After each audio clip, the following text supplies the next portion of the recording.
인사합시다. 아십니까? 자, 우리 암기 코드 2탄입니다. 암기 코드만 하는 게 아니고 주변 상황을 좀 정리하다 보니까 시간적으로 조금 지체가 되는데 양해를 부탁드리겠습니다. 자, 오늘은 이제 3쪽에 있는 부동산 금융론부터 힘차게 암기 코드 출발해 보도록 하겠습니다.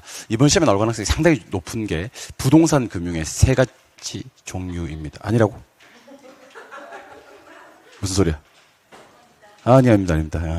부동산 금융의 3가지 종류입니다. 3가지 종류가 부동산 금융은 일단 지분 금융이라는 게 있고요. 부채 금융이라는 게 있고 메자닌 금융이라는 게 있는데 부채 금융을 먼저 소개해 드리면 부채 금융은 저당 금융도 부채 금융이고 신탁 금융, 주택 상환사채, 프로젝트 파이낸싱, 그다음에 자산 유동화 기업 어음이라고 해서 ABCP, 그다음에 주택 저당 증권 MBS, 자산 유동화 증권 ABS 싹 다 부채 금융입니다. 그래서 부채 금융을 외우시는 건 바람직한 방법이 아니고 지분 금융 5개랑 메자닌 금융 4개를 암기하기로 했었습니다.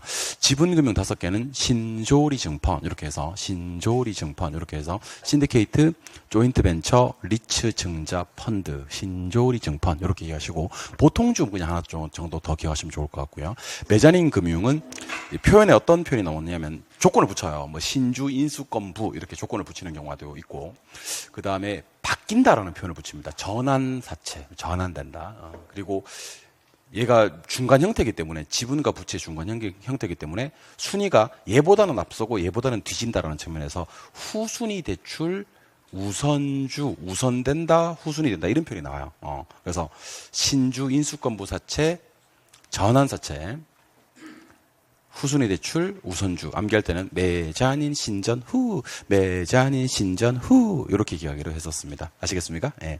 근데 우리 수험생들이 간혹 이런 것도 질문을 하시는 분들이 계셔요. 이거 예리한 거죠, 사실 어떻게 보면. 이런 질문 받을 때는 이제 좀 뿌듯하고 막 그래. 자, 지금 본 건 제목이 뭐였냐면 부동산 금융이었어요. 부동산 금융. 자, 부동산 금융에는 뭐가 있다 그랬죠, 제가? 지분 금융이 있다 그랬죠. 맞아요?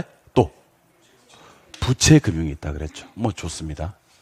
또 그렇지. 메자닌 금융이 있다 그랬죠. 지분 금융, 부채 금융, 메자닌 금융 이렇게 있다 그랬죠. 지분 금융에 어떤 것들이 있다 그랬죠? 시작. 소름 돋아. 방금 했는데. 지분 금융 5개 시작. 신조리 증권. 신조리 증권이 뭐죠? 신디케이트, 조인트 벤처, 리츠 증자 펀드. 부채 금융은 그 외라 그랬어요. 예. 뭐 저당 금융, 신탁 금융, 주택 상환사채, 자산 유동화 기업 어음, 프로젝트 파이낸싱, 주택 저당 증권 MBS, 자산 유동화 증권 ABS.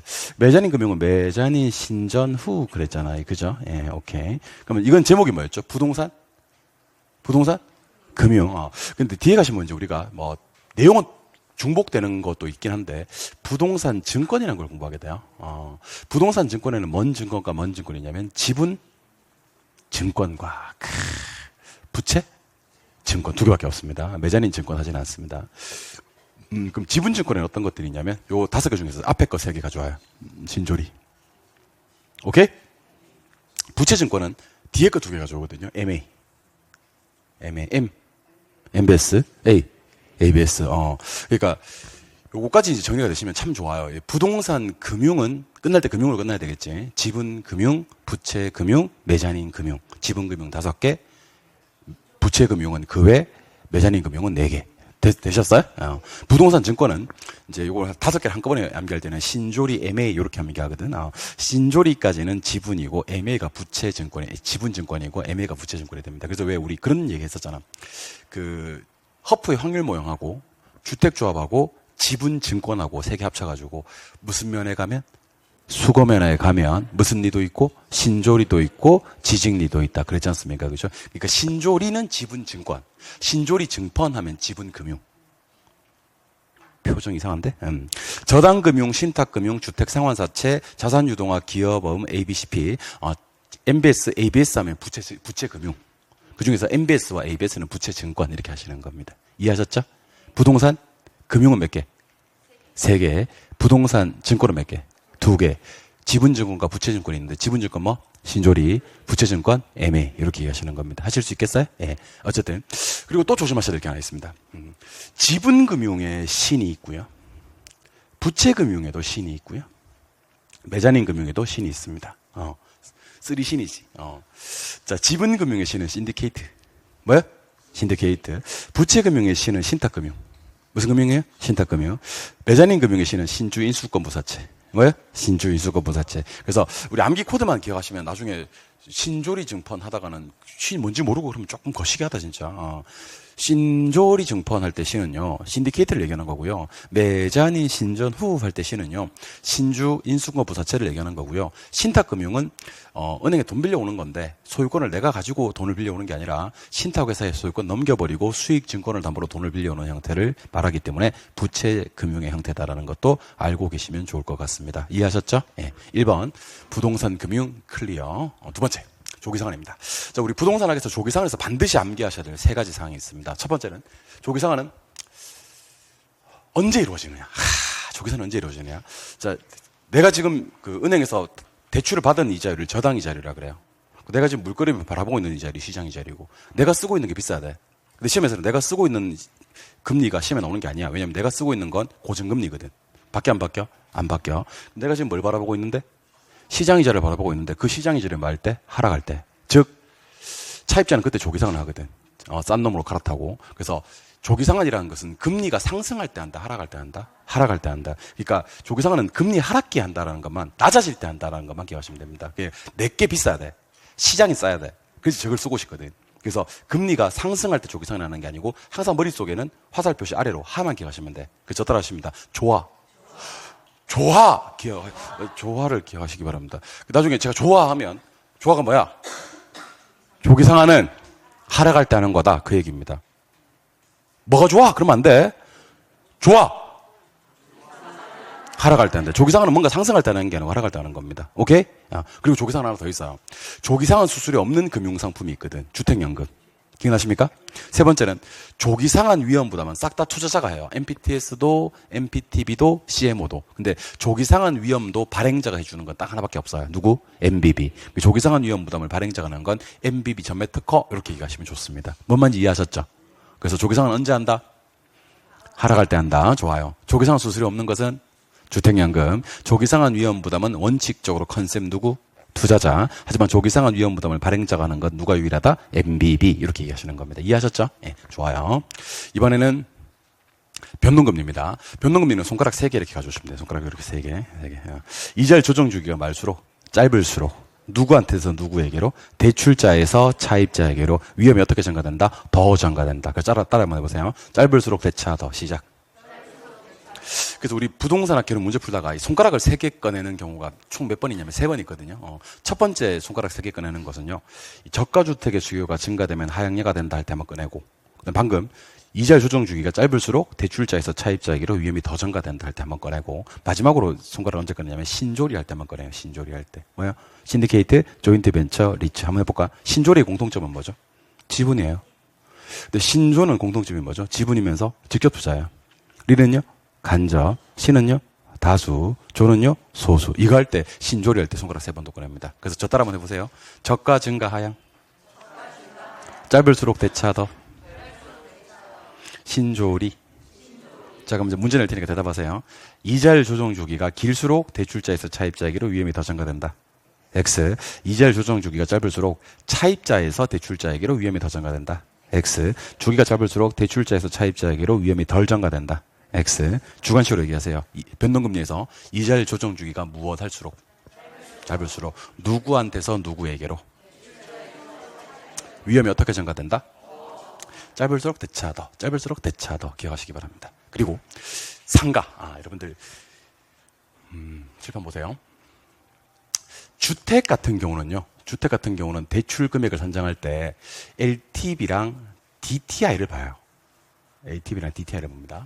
근데 상가 같은 경우는 대출 가능 금액을 산정할 때 LTV랑 DCR을 봐요. 그럼 DCR이 뭔데? DCR이 그 유명한 부채 감당률이에요. 그 부채 감당률은 뭐 분의 뭐냐면 부채 서비스액분의 순영업소득이거든요. 근데 여러분들 요 자리랑 바꿀 수가 있어요. 그럼 내가 물어봐야 되겠다. 뭐에서 뭐를 나누면 뭐가 나온다? 시작. 순영업소득에서 부채 감당률을 나누면 부채 서비스액. 방금 여러분들 뭐라 그러냐면 순영업소득에다가 부채 감당률을 나누면 부채 서비스액이 나온다고 그랬죠. 그 부채 서비스액을 방금 구한 따끈따끈한 부채 서비스액을 저당상수로 나눠버리면요. 한 방에 계산기 한 번 조작에 뭐까지 튀어나와 버리냐면 부채까지 튀어나와 버립니다. 그래서 상가에서는 부채를 산정할 때요. 순서대로 세 개를 나눠주시면 됩니다. 곱하는 거 아니야. 나누는 거야. 그래서 따라해 보시죠. 상가는 순부죠. 상가는 순부죠. 상가는 순부죠. 그동안 암기하셨던 분들, 어서 외웠는지 모르시겠는 분들은요. 상가는 대출 가능 금액 구할 때 순영업소득 계산기 바로 옆에 문제 옆에다가 계산기를 딱 갖다 받쳐놓고 순영업소득 나누기 부채 감당률 나누기 저당상수 딱 때려버리면 답이 한 10초 만에 튀어나와 버린다니까. 얼마나 쉽게요? 깜짝 놀라실 수 있으니까 유의하시기 바랍니다. 그리고 요즘에는요. 주택 대출 금액을 산정하라라고 시험에서 내기가 상당히 힘들어요. 왜냐하면 시험에서는 더 이상 LTV DTI를 안 써. 그 실무에서는 LTV DTI를 안 씁니다, 여러분들. 실무에서는 LTV랑 DSR을 쓰거든요. DSR은 이 시험에서 내기가 상당히 껄끄럽습니다, 출제위원들도. 그래서 제 생각에는 상가는 순부저, 상가는 순부저에서 상가는 부채를 구할 때 뭐 나누기? 순영업소득 나누기, 부채 감당률 나누기, 저당상수 이렇게 해서 대출 가능 금액 구한다. 그래서 암기 코드는 어떻게 해요? 상가는 순부저, 상가는 순부저 이렇게 암기하시면 됩니다. 오케이? 네. 이번에는 돈 빌리고 돈을 갚아 한번 나가봅시다, 여러분들. 돈 빌리고 갚아 나가는 방법은 따라합니다. 원원체. 물론 이제 가운데 원은 원리금 균등이라는 걸 기억하셔야 됩니다. 항상 가운데는 원리금 균등이 있다는 걸 기억하셔야 됩니다. 그리고 대답하시죠. 초반에 돈 많이 갚는 순서 부등호 왼쪽입니다. 초기 상환액이 제일 큰 게 원금 균등해야 그 다음 원리금 최정식입니다. DTI가 가장 비율이 높은 순서 초기에. 그러면 똑같습니다. 원금, 원리금, 최정식 순서입니다. 요즘 시험에 제일 많이 나오는 게 사실은 요겁니다. 가중평균 상환 기간이라고 해서 은행에서 빌려준 돈을 회수하는 데 걸리는 기간쯤으로 생각하시면 돼요. 회수 기간이 제일 짧은 게 누구야? 원금, 그 다음에 원리금, 그 다음에 최정식이 되는 겁니다. 이해하셨습니까? 마지막으로 대출 잔액 일정 기간이 지난 다음에 남아있는 돈의 크기, 잔액이 제일 큰 순서는 반대가 되겠죠? 예. 총이자 상환액의 크기와 누적 원리금의 상환액의 크기도 어떻게 되겠죠? 반대가 됩니다. 그래서 여러분들 은행의 이자가 아까우신 분들은 뭐로 갚는 게 좋다? 원금 균등이 좋아요. 원금 균등 이자 제일 적게 냅니다. 근데 단점이 있긴 하죠. 초기 부담액이 너무 크다라는 단점이 있긴 합니다. 이해하셨습니까?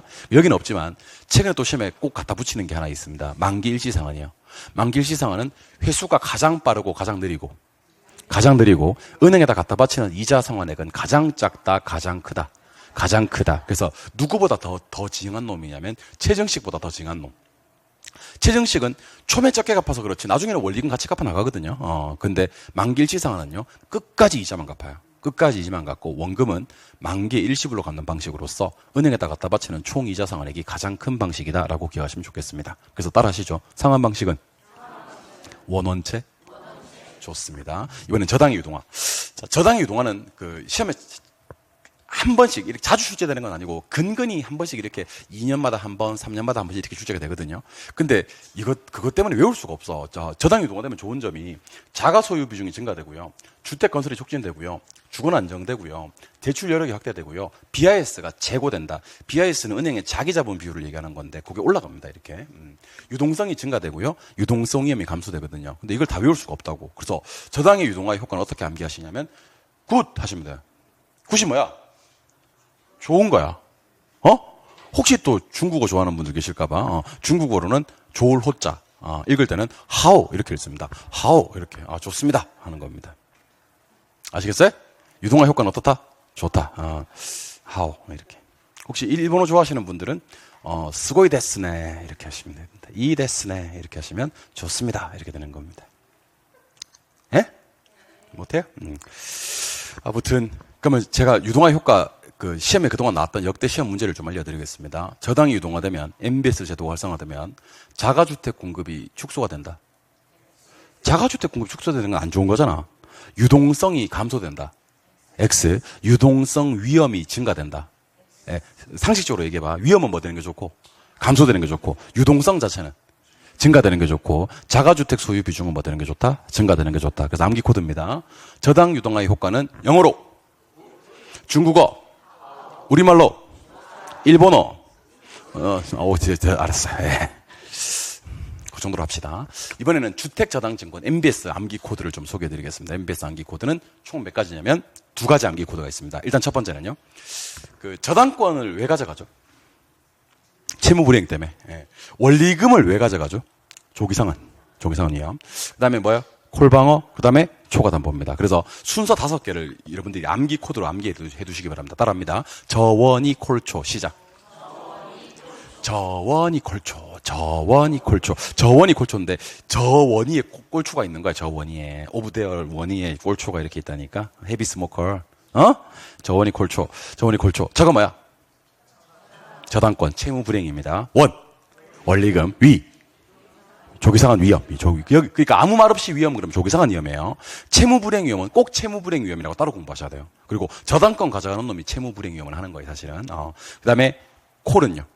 콜방어. 초는요. 초과담보. 해놓고 암기 코드 2번째입니다. MPTS는 뭐예요? 그러면 투투텍스X 하시면 됩니다. 투투텍스X. 중요한 게 뭔지 아세요? 투투텍스X하고 투투텍스X가 뭔지 알아야 돼. 자, 절 보시고. MPTS입니다. 저당권. 투자자. 원리금. 투자자. 조기상한 위험 부담. 투자자. 콜방어. 안 돼요. 콜방어는 없어요. 보기보다는 방어가 안 돼요. 이렇게 하는 게 좋아요. 초과담보는 없어요. 이건 없어요. 하는 거예요. 안 되겠다. 한 번 더 하자. MPTS는 뭐가요? 저원이 콜초가 투투텍스X잖아. 그지? MPTS입니다. 저당권. 투자자. 원리금. 투자자. 조기상한 위험 부담. 투자자. 콜방어. 안 돼요. 초과담보 없어요. MBB는요. 암기 코드입니다. 발발발 55. 자, 저당권.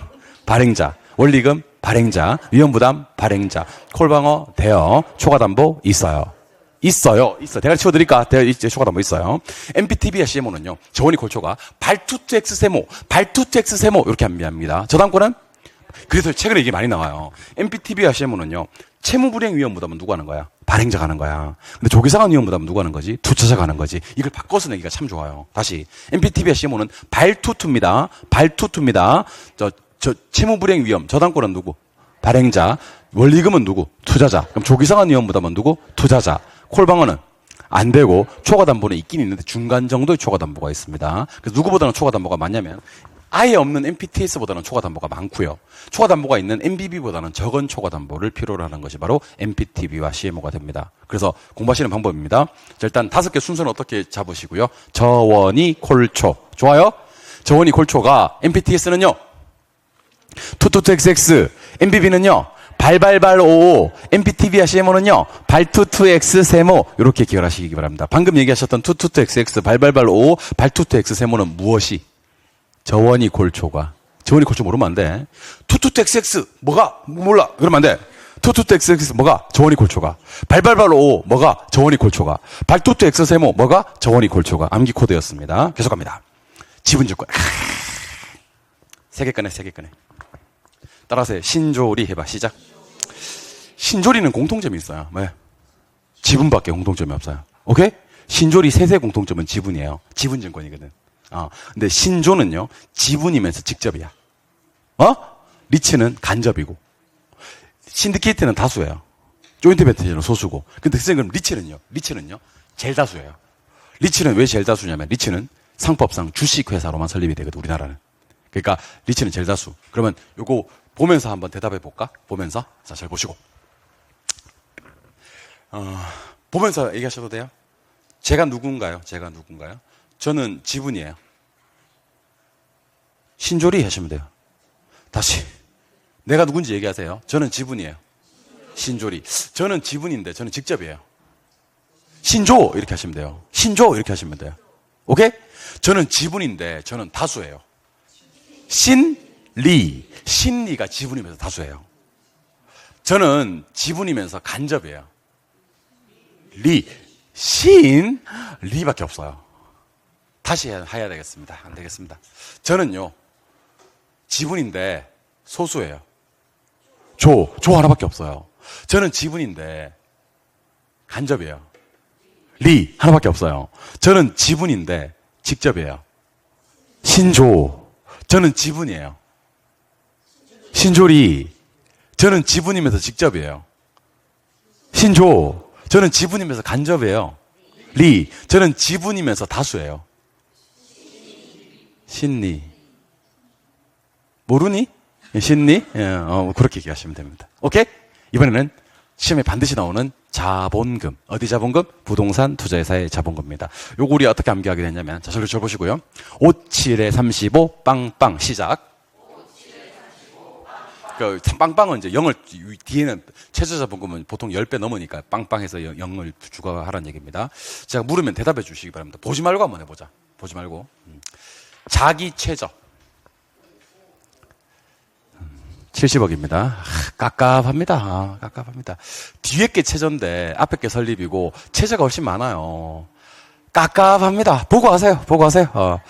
안 보고 할래요? 예, 오케이. 뭐 나중에 따돌하지 마. 위탁 설립 3억입니다. 자기 설립 5억입니다. 기업 구조조정 최저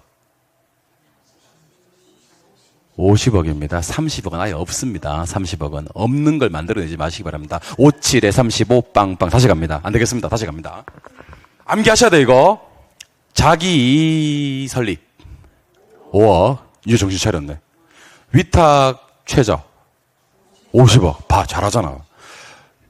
기업 구조조정 설립 3억입니다. 또 왔다 갔다 한다. 3억입니다. 자기 최저 70억입니다. 근데 시험에서는 최저자본금이란 말 대신에요. 영업인가를 받거나 등록한 날로부터 6개월이 지난 이런 표현을 씁니다. 그러면 최저로 가는 거구나. 지금 설립은요. 설립시란 말을 반드시 줍니다.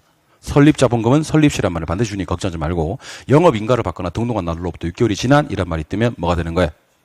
최저자본금이 됩니다. 근데 우리 이렇게 3하고 5가 짝을 이루어서 나오는 경우가 우리 부동산학에서 총 몇 번이 나오냐면 3하고 5가 짝을 이루어서 나오는 경우가 총 3번 나와요. 한번 해볼까? 이거 재밌어 이거. 사실은 재미없어요. 자, 토지를 감정평가하는 방법입니다. 토지를 감정평가하는 방법은 뭔데? 공시지가 기준법. 원칙적으로는 공시지가 기준법입니다. 근데 뭐를 기준하기도 하는데? 적정한 실거래가를 기준하기도 하는데 그때는 무슨 법을 써야 돼? 거래사례 비교법을 써야 돼. 그러니까 만약에 적정한 실거래가 기준으로 토지를 평가할 때 공시지가 기준법 쓴다 그러면 틀려. 토지 아무 말 없이 감정평가할 때는 무슨 법 쓰는데?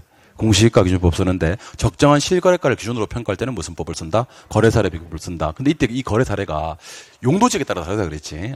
도시지역이 있고 그 밖의 지역이 있다 그랬잖아. 맞아요? 그럼 그 밖의 지역은 뭘 말하는 거지?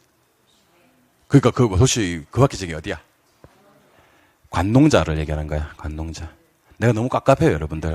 도시지역이 막 한 27개 되고 그러지 않잖아요. 도시지역은 딱 4개밖에 없잖아요. 뭐요? 도관농자. 그래서 도시지역 말고 뭐 있는데 그러니까 모르겠는데 그러는 거 있는 거예요, 여러분들. 꼴랑 4개밖에 없는데. 도시지역 말고는 뭐예요? 관농자, 관리, 농림, 자연환경, 보전지역을 얘기하는 겁니다. 오케이? 도시는 몇 년? 요때 3년이 나와요. 그 밖의 지역은 몇 년? 5년. 이거 순서 바뀌면 큰일 납니다, 이거. 도시 5년, 그 밖 3년 그러면 큰일 납니다. 요거는 상식선에서 호소하겠습니다. 도시는 거래가 빈번하니, 안 빈번하니? 빈번하니, 얼마치만 봐도 되지만, 3년치만 봐도 되지만, 그래서 내가 그 밖의 지역을 물어본 거야. 그 밖의 지역은 어떤 지역이야? 관리지역, 농림지역, 자연환경 보전지역. 거래 잘 이루어지겠어? 안 이루어지겠어? 안 이루어지지. 그래서 몇 년치 봐야 돼? 5년치 봐야 되는 겁니다. 이해하셨죠? 또 어디서 나오냐면, 우리 자기관리 부동산 투자회사 알고 계시죠? 자기관리 부동산 투자회사에 가면 자산운용 전문 인력이 있지 않습니까? 그죠? 근데 이거 아무나 되는 거 아니라 그랬잖아. 그지? 공인중개사 돼? 몇 년? 5년. 감정평가사 돼? 몇 년? 5년. 부동산 관련 석사학위 이상 소지자 돼? 몇 년? 여기도 또 5와 3이 짝을 이뤄서 나옵니다. 그죠? 여기서 5, 3은 어떻게 공부하시면 좋냐면 이것도 암기를 따로 하지 말고 상식선에 호소를 하는 겁니다. 5년짜리 있고 3년짜리 있다는 건 아셔야 돼. 그런데 부동산 석사 받으려고 그러면 돈도 돈이지만 최소 기간이 2년 정도 더 든다고. 뭐 받는데? 석사 받는데. 그래서 2년 빼준다라는 느낌으로 들어가시기 바랍니다. 아시겠습니까? 예. 공인중개사 공부하는데도 나 2년 들었는데 그런 얘기 하지 마시고. 어쨌든, 자격증 가지고 있는 사람들은 해당 분야에 5년 이상 종사해야 되고, 부동산 관련 석사학위 이상 소지자는요, 공부하느라고 석사 받느라고 2년 더 썼으니까 2년 빼준다. 그래서 3년 이렇게 공부하시면 좋습니다. 그리고 방금 했던 거 설립자본금입니다. 설립자본금. 자기관리 부동산 투자에서 설립자본금은 얼마? 5억. 위탁이나 기업 구조조정의 설립자본금은 얼마? 3억. 이렇게 우리 5라는 숫자와 3이라는 숫자가 짝을 이뤄서 나누는 경우가 3번 있으니 꼭 좀 기억을 하시기 바랍니다. 한번 가보자. 보지 말고 한번 해보자. 자기 설립 5억. 위탁 구조조정 설립 3억. 적정한 실거래가야? 그 밖의 지역 5년. 떨지 말고 왜 떨고 그래. 내가 자유민주주의에서 도시지역을 반드시 먼저 물어야 되는 건 아니잖아. 여러분들 내 강의를 여러분들이 컨트롤하고 싶어? 떨지 말고 자 대답해봐. 자 적정한 실거래가 기준할 때 그 밖의 지역은 5년, 도시지역은 3년, 자기관리 부동산 투자회사의 자산운용 전문 인력은 석사 이상 소지자. 좋아요. 그 다음에 감정평가사, 공인중개사. 이게 우리가 3호 3종이라 그래요. 좋습니다. 이번엔 이거. 내부 통제 기준. 자, 내부 통제 기준은요, 임직원이 지켜야 될 절차, 규칙 같은 거예요. 그러면 회사가 존재해야지만 내부 통제 기준을 제정하고 시행하고 할 실익이 있거든, 그지? 그러면 직원들도 있어야 되거든. 직원이 있는 회사가 두 개밖에 없어. 자기관리 부동산 투자 회사하고 자산관리 회사. 시험 어떻게 한번 나온 적이 있냐면, 위탁관리 부동산 투자 회사는 내부 통제 기준을 제정해서 시행해야 된다. OX. X. 위탁이나 기업 구조 조정은 직원이 있기 때문에 없기 때문에 내부 통제 기준을 제정할 일도 시행할 주체도 없다라고 생각하시는 겁니다. 그래서 우리 내부 통제 기준을 제정해서 시행하는 회사는 딱 두 개. 자기관리 부동산 투자 회사랑 자산관리 회사. 요 두 개만 내부 통제 기준을 제정해서 시행해야 됩니다. 이건 암기 코드 어떻게 암기하시냐면요. 자, 자자가 부릅니다. 누가 부른다고요? 자자가 부릅니다. 버스 내부에서 이렇게 얘기하시면 됩니다. 자자가 부릅니다. 버스 내부에서. 자자의 버스 내부. 자자의 버스 내부. 한번 꼭 불러드리고 갈게요. 나는 매일 학교 가는 버스 내부에서 이렇게 얘기하시면 됩니다. 시작. 잘하셨어요. 매일 같은 자리 앉아 있는 그녀를 보고, 네, 이렇게 버스 자자가 부릅니다. 버스 내부에서. 자자 내부 이렇게 해서 자기관리 부동산 투자회사와 자산관리회사는 내부 통제 기준을 제정해서 시행해야 되고, 위탁관리나 기업 구조 조정은 내부 통제 기준을 제정할 일도 시행할 주체도 없다라는 것을 기억해 주시기 바랍니다. 이해하셨죠? 네. 그리고 여러분들이 좀 많이 헷갈려하는 걸 제가 암기 코드로 만들어 봤습니다. 자, 먼저 순서는요, 자기관리, 위탁관리, 기업 구조 조정입니다. 자기관리, 위탁관리, 기업 구조 조정입니다. 자기관리, 위탁관리, 기업 구조 조정입니다. 아시겠습니까? 여러분들 부동산 투자 회사법에서 가장 헷갈리는 숫자들을 갖다가 제가 가지고 왔으니 많은 성원, 많은 반복 부탁드리겠습니다, 여러분들. 아시겠죠? 먼저 배당을 물었을 때는요, 자기관리는 배당을 90까지 할 필요 없습니다. 자기관리는 배당을 50까지만 하면 되고, 위탁관리와 기업 구조 조정은 90씩 배당을 해야 됩니다. 그래서 제가 집에서 배당 뜨면 여러분들은 저한테 50, 90, 90 하시면 됩니다. 뭐라고요? 오케이. 이번에는 자산 구성인데 세트 메뉴로 나올 때와 단품으로 나올 때 자산 구성입니다. 자, 보세요. 세트는 몇 개지? 3개지. 세트 3개야. 부동산, 증권, 현금 이렇게야. 그리고 부동산 단품이고. 아니, 빅맥, 감자, 콜라 바 3개지. 세트는 항상 3개야. 왜 이래? 다시 합니다. 세트 몇 개? 3개. 부동산하고 증권하고 현금으로 자산 구성은 얼마? 80. 부동산만으로 자산 구성은? 그래서 아마 이렇게 나올 가능성이 있어요. 부동산만으로 80 틀리는 거예요. 아시겠어요? 부동산만 얼마? 70. 부동산, 증권, 현금 다 때려 합쳐야지 80. 부동산만 70. 그래서 여러분들 암기할 때 어떻게 암기하라고 했냐면, 빅맥 세트 메뉴 8,000원, 빅맥 단품 7,000원 이렇게 암기하시고 실명에 들어가시면 틀리지는 않을 것 같습니다. 빅맥 세트 8,000원, 빅맥 단품 7,000원 이렇게. 이게 여러분 옛날에는요, 제가 강의한 지 24년 차잖아. 옛날에 이걸 똑같이 강의했단 말이야. 빅맥 세트가 8,000원이고요. 빅맥 단품은 7,000원이에요. 그러니까 뭐 햄버거 그렇게 비싸? 햄버거는 3, 4천만 원 하면 사지. 그랬었거든. 옛날에요. 예를 들어도 현실성이 없는 예를 든다 이렇게 얘기를 했었는데, 요즘에는 8,000원, 7,000원 해요. 잘못 가면 우리 와이프가 뭐 좋아하냐면 하여튼 좀 비싼 햄버거집 있어요. 거기 가면 뭐 엄청 세트 엄청 만 몇천 원, 2만 몇천 원 이렇게 하는 경우도 있습니다, 여러분들. 하여튼 잘못 가면 큰일 나. 아시겠어요? 이게 물가가 맞아 떨어지네 이제. 옛날에는 런치 세트, 런치로 빅맥 먹으면 3천 몇백 원 막 그랬었거든, 세트가. 근데 이제 8,000원, 7,000원 그래도 전혀 이질감이 없습니다. 빅맥 세트 8,000원, 빅맥 단품 7,000원. 부동산의 자산 구성, 부동산, 증권, 현금으로 80, 부동산만 70. 그리고 여러분들, 일반인들에게 주식을 공모하는 거랑 한 사람이 가지고 있을 수 있는 주식 소유 한도랑은 다르거든요. 일반인들에게 주식을 공모해야 된다. 공모란 말이 나옵니다. 청약한다라는 말이 나오거든요. 그거는 30, 30X. 뭐요? 30, 30X. 한 사람이 가지고 있을 수 있는 주식 소유 한도는요, 50, 50X. 뭐요? 50, 50X. 그래서 저는 이랬으면 좋겠다. 자, 잘 보시고요. 배당 그러면 50, 90, 90. 주식 공모 그러면 30, 30X. 1인당 소유 한도 그러면 50, 50X. 이렇게 암기 코드를 적용해서 기억을 하셨으면 좋겠습니다. 룩겟미. 보지 말고. 주식 공모 30, 30X. 하여튼 내가 가리기만 하면 못합니다. 예. 배당은요? 59, 19, 10. 1인당 소유한도요. 50, 50X. 자산 구성 세트로. 단품으로. 배당. 뭐요? 59, 19, 10. 1인당 소유한도. 50, 50X. 자산 구성. 80, 70. 80, 70. 주식 공모. 30, 30X. 30, 30X. 그 다음에 배당이요. 59, 19, 10. 자산 구성이요. 80, 70. 80, 70이요. 주식 공모요. 30, 30X예요. 1인당 주식 소유한도요. 50, 50X. 이렇게 암기해 놓으시고 나중에 이제 문제풀이 가셔서 몇 문제 풀다 보면요. 잘 안 외워지던 게 갑자기 이런 물불 닥치면서 앞으로 심리할 때까지 영영 안 틀리게 됩니다. 아시겠습니까? 이 암기 코드 정착하는 게 이렇게 중요한 과정입니다, 여러분들. 흥분되죠? 상당히 평화롭네. 하여튼 나는 흥분되네요. 이번에는 부동산 개발론에서 암기해야 될 13가지에 대해서 기억을 한번 해보도록 합시다. 우리가 그동안 열심히 외웠던 것들인데 어떻게 암기 코드를 정착해서 적용하는지를 한번 보도록 하겠습니다. 일단 여러분들 부동산 개발에는요. 건축물을 건축하는 거 당연히 되고요. 수선, 대수선 다 공작물을 설치 전부 다 개발입니다. 개발에 제외되는 게 하나 있거든요. 그게 바로 시공입니다. 그래서 개발에는 시공이 포함됩니까? 제외됩니까? 제외됩니다. 암기 코드입니다. 개시 제외. 개시. 개발에는 시공 제외. 시험에 어떻게 나오냐면 시공도 포함된다라고 나와요. 개발에는 시공 제외, 개발에는 시공 제외. 이런 개시 제외 기억을 하시기 바랍니다. 아시겠습니까? 예, 오케이. 아시겠죠? 예.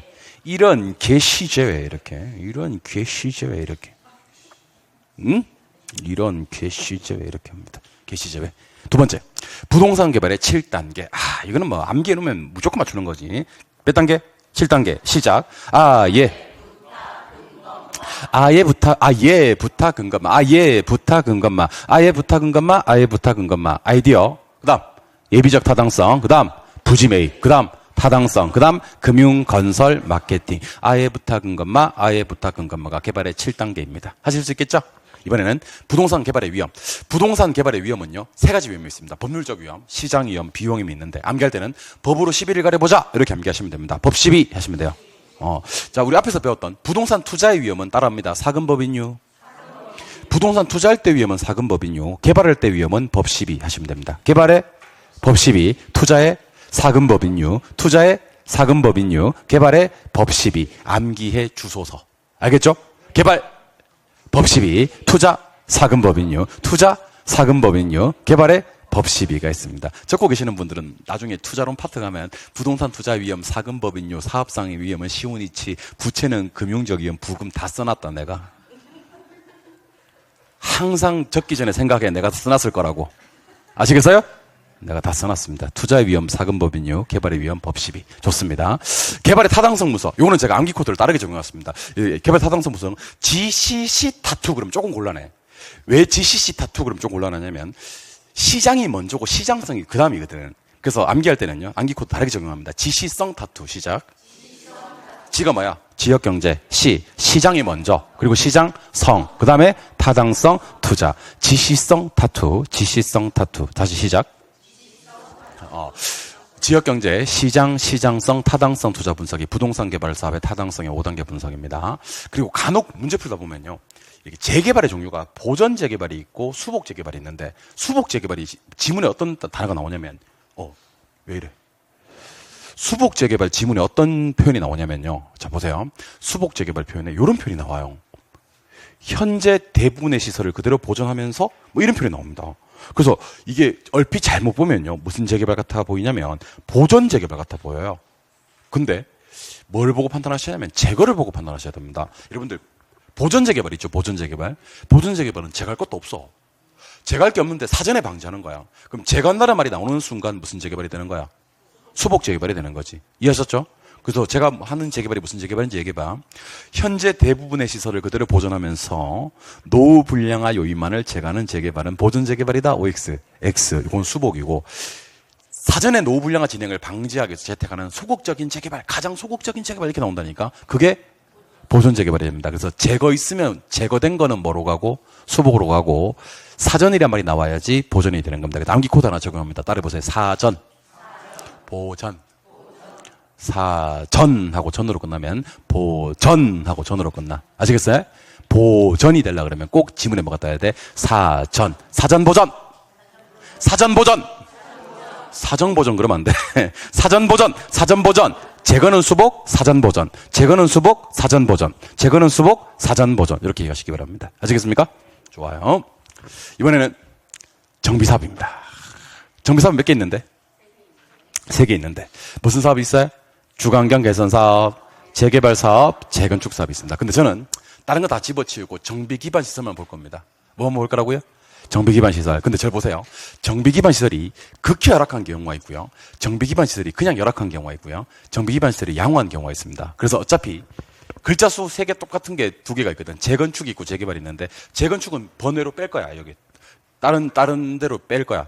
재건축은 정비 기반 시설이 양호해. 아시겠어요? 재건축은 정비 기반 시설이 뭐하고 양호하고. 그러면 글자 수 긴 주거환경 개선 사업과 글자 수 조금 짧은 재개발이 남았잖아. 지금 재건축은 아까 뺐다니까. 그때는 이제 글자 수 가지고 하면 돼. 극히 열악한 경우가 있고 그냥 열악한 경우가 있어요. 극히 열악하면 글자 수가 조금 기니까 무슨 사업? 주거환경 개선 사업. 그냥 열악하면 글자 수 조금 짧은 재개발. 번외로 빼놓은 게 정비 기반 시설이 양호한 뭐야?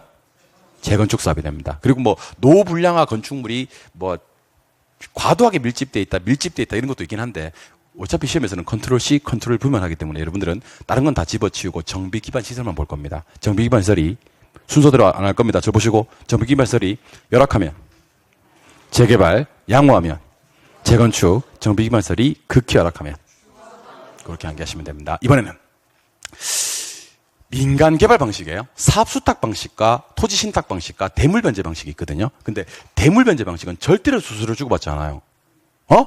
수수료 주고받지 않고 부동산을 뭐 해버리면 되죠? 공유해버리면 되죠. 근데 사업 수탁 방식이나 토지 신탁 방식은요.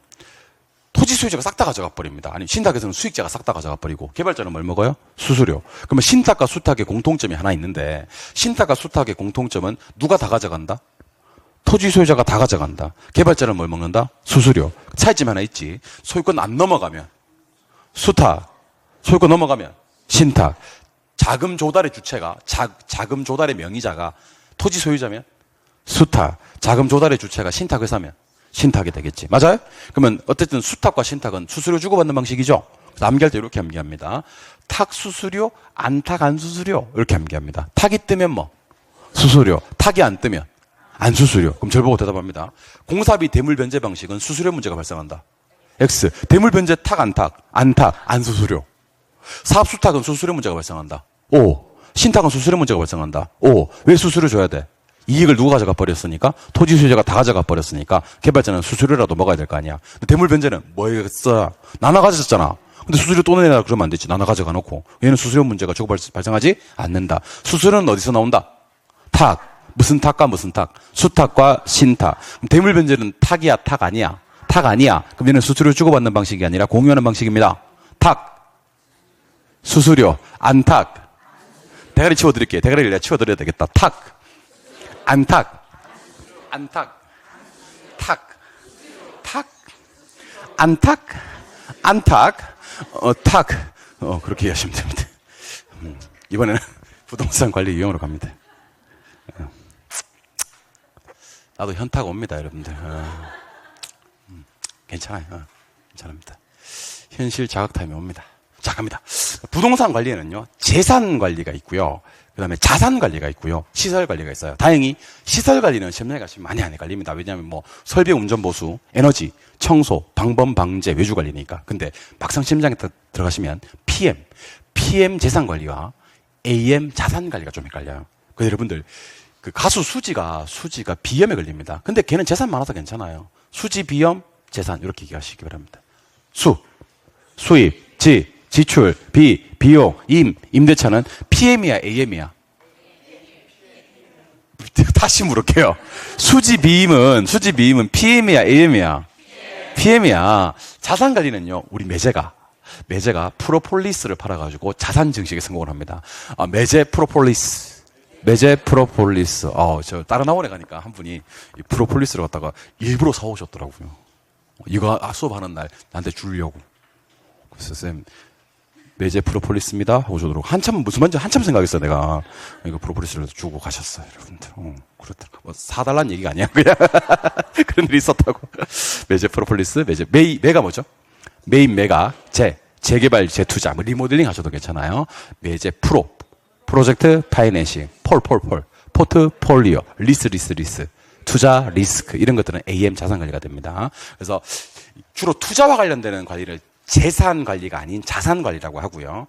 내 재산을 유지하는 관리를 갖다가 수입, 지출, 비용 통제를 재산 관리, PM이라고 합니다. 아시겠습니까? 그래서 다시 수지 비임은 재산입니다. 매제 프로폴리스는 자산입니다. 영어로 한번 받아주세요. 매제 프로폴리스는 AM입니다. 수지 비임은 PM입니다. 구분하시기 바랍니다. 건물의 수명 단계 5단계. 일단 암기 코드 적용합니다. 전신, 안노폐, 시작. 전개발 단계, 신축 단계, 안정 단계, 노후 단계, 폐물 단계인데 여기서 암기 코드 하나. 다른 건 다 집어치우더라도 유용성이 가장 높은 단계는 무슨 단계다? 신축 단계다. 그래서 요건 제가 3강 5륜으로 암기한다 그랬죠. 뭐 부자 유친, 군신 유의, 뭐 부부 유별, 그다음에 붕우 유신. 친구 간에는 신이가 있어야 되지 않겠나? 붕우 유신. 유용성 높은 단계는 무슨 단계다? 신축이다. 절대로 유용성 높은 단계, 안정 단계 아니라는 걸 기억하셔야 됩니다. 붕우 유신 기억하시면 좋겠습니다. 유용성 높은 단계 신축, 유용성 높은 단계 신축 기억하시면 좋겠습니다. 좋아요? 예. 마지막으로 부동산 마케팅 암기 코드 적용 한번 해보도록 하겠습니다. 자, 시장점의 마케팅이 몇 개 있어요? 2개 있어요. 뭐가 있고요? STP와 포피 믹스가 있는데, 일단 STP는요, 우리말로 세표차 그래요. 뭐라고요? 세표차, 세분화, 표적, 차별화인데, 영어식으로 표현할 때는요, STPD에 자음 나온다, 모음 나온다? 모음 나온다. 자음하고 모음하고 몰라요? 세그멘테이션, 그 다음에 타겟, 그 다음에 포지셔닝. 그러니까 STP는 세그멘테이션, 타겟, 포지셔닝 해서 STPD에 모음 나온다. 오 이런 거 나옵니다. 근데 포피는요? 포피는 P 4개인데 PD에 무조건 L이나 R, 자음 나옵니다. 자음도 고정값. L 하나 무조건 다 R. 첫 번째 유통경로, 플레이스, 제품, 프로덕트, 가격, 프라이스, 판매 촉진, 프로모션 이렇게. 그래서 여러분들 제가 한번 해볼게. 포피에는 플레이스, 프로덕트, 프라이스, 포지셔닝이 있다. X가 되는 겁니다. STP에는 세그멘테이션, 타겟, 프라이스가 있다. X. 이런 거 다 기출 문제니까 꼭 좀 기억하십시다. 아시겠습니까? 영어로. 암기 코드처럼 기억하시고. 경로. 유통 경로. 아까 유통 경로 있다 그랬잖아요. 그죠? 경로가 5개가지 경로가 있어요. 그래서 어떻게 암기하시면, 우리 경로는 현직 분금 중에 다니고 있어요. 이렇게 암기하는 겁니다. 누가요? 경로는 현직 분금 중에 다니고, 경로가 사람 이름인 거야. 경로 전직이야, 현직이야? 무슨 중에 다니고 있어요? 분금 미들스쿨, 분금 중에 다니고 있어요. 경로, 현직 분금 중 다녀. 현입주자, 직접 분양, 분양 대행사, 금융기관, 중개업소, 중개업자 그러기도 합니다. 아무튼 특히 분금 중이 중요합니다. 분양 대행사, 금융기관, 중개업소를 활용하는 전략은 포피 중 어떤 전략입니까? 유통경로 전략입니다. 라고 얘기할 수 있어야 됩니다. 다시, 분양 대행사, 금융기관, 중개업소를 활용하는 전략, 분금 중 전략은 뭐를 활용하는 전략입니까? 그러면 유통, 경로, 플레이스를 활용하는 전략입니다. 아시겠습니까? 그리고 이거 해야죠. 고객점의 마케팅은요, 아이다 전략이에요. 고객점의 마케팅은 무슨 전략? 아이다. 그래서 암기하실 때는 어떻게 암기하시냐면, 어떻게 암기하시냐면, 아이고, 이렇게 암기합니다. 아이다. 아이고가 뜨면 무슨 마케팅이다? 고객점의 마케팅입니다. 아이고가 뜨면 무슨 마케팅이다? 고객점의 마케팅이다. 아이다가 뜨면 시장점 마케팅 아닙니다. 그리고 아이고 할 때 AIDA가 뭔지 한번 얘기해 보죠. I. 예? D. A. 뭐 그렇게 얘기하시면 됩니다. 그 다음에 공급자 중심의 마케팅이 무슨 마케팅이고, 시장점의 마케팅이고, 수요자 중심의, 여기다, 어디 갔어? 수요자 중심의 마케팅이 무슨 마케팅이야? 고객점의 마케팅이야. 그래서 암기하실 때 어떻게 암기하시냐면, 공시, 수고, 이렇게 암기하시면 됩니다. 그러니까 공급자 중심이 고객점이다 그러면 안 돼. 공급자는 시장, 공시, 수요자는 고객, 공시수고, 공시수고 기억하시면 되고, 이렇게 하는 것도 괜찮아요. 공시, 수고, 아이고 이렇게. 공시, 수고, 아이고 이렇게 얘기하시면 됩니다. 무슨 말인지 모릅니까? 아이고 이렇게. 공시, 수고, 아이고 이렇게 얘기하시면 됩니다. 마지막 감정평가로 남았습니다. 조금만 더 할게요. 쉬겠습니다.